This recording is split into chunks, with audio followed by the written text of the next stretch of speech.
Saint Paul affirme « Lui qui est riche, il s'est fait pauvre ». Voyez-vous la nouveauté de son amour envers nous? La loi prescrivait en effet d'aimer son frère comme soi-même. Or, notre Seigneur Jésus-Christ nous a aimés plus que lui-même, puisque, vivant dans la même condition que Dieu le Père et dans l'égalité avec lui, il ne serait pas descendu jusqu'à notre bassesse, il n'aurait pas subi pour nous une mort physique aussi affreuse, il n'aurait pas subi les gifles, les moqueries et tout ce qu'il a subi. Si je voulais énumérer dans le détail tout ce qu'il a souffert, je n'en finirais pas. Et d'abord, il n'aurait pas voulu, étant riche, se faire pauvre, s'il ne nous avait pas aimés plus que lui-même. Une telle mesure d'amour est donc inouïe et nouvelle. Lorsque nous méditons sur la passion du Seigneur, lorsque nous méditons sur tous les épisodes que nous relatent les évangiles,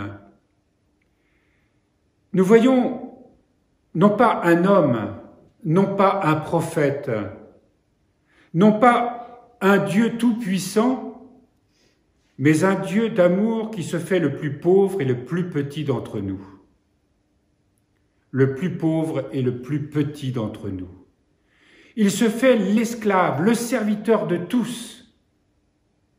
Que ce soit les pécheurs ou que ce soit les justes, il se fait le dernier. Et c'est pour ça qu'il a accepté de demeurer dans les ténèbres. Il est descendu aux enfers pour libérer les âmes qui y étaient enchaînées. Nous savons qu'il est ressuscité, qu'il s'est manifesté aux hommes, qu'il est monté lors de la fête de l'Ascension que nous préparons bientôt. Mais il est demeuré avec les hommes, dans les enfers des hommes, dans les ténèbres des hommes.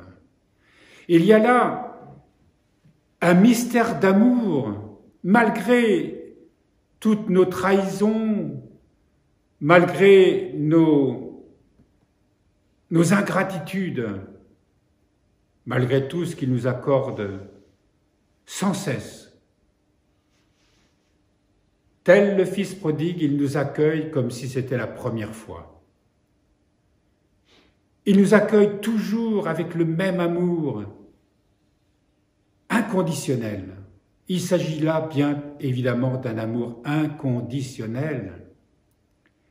Alors souvent nous nous sentons pauvres, misérables, mais lui ne veut pas que nous soyons affligés au point d'être prisonniers d'une culpabilité psychique qui est celle de l'orgueil ou qui est sans cesse excitée par le diable. Il veut que nous allions vers lui avec confiance et que nous le découvrions dans notre pauvreté, on peut dire la plus misérable. Il n'y a pas de péché, il n'y a pas de misère qui ne soit inaccessible à l'amour, puisque le Seigneur a payé toutes nos dettes, et par avance, jusqu'à la fin des temps, il a déjà payé toutes nos dettes. Toutes les dettes qui sont les nôtres, il les a déjà payées pour nous, par amour. C'est là le grand mystère de l'amour. Il ne s'agit pas de payer quelque chose lorsque nous nous tournons vers lui, puisqu'il a déjà tout réalisé pour nous, tout accompli pour nous. Il s'agit d'apprendre à nous laisser aimer par lui, de nous laisser guider par son amour, d'apprendre à vivre selon les lois de cet amour, tout simplement. Et souvent nous avons une démarche qui n'est pas celle-ci. Est-ce que nous nous sentons aimés de cette façon ?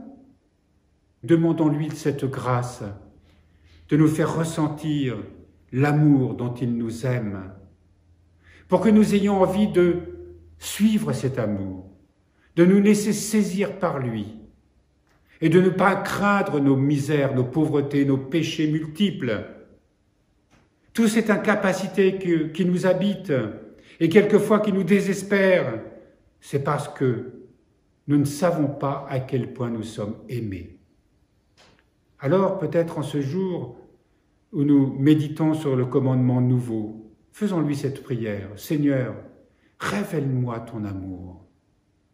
Donne-moi l'assurance que cet amour est inconditionnel et que toujours en lui, je serai relevé, régénéré, pardonné.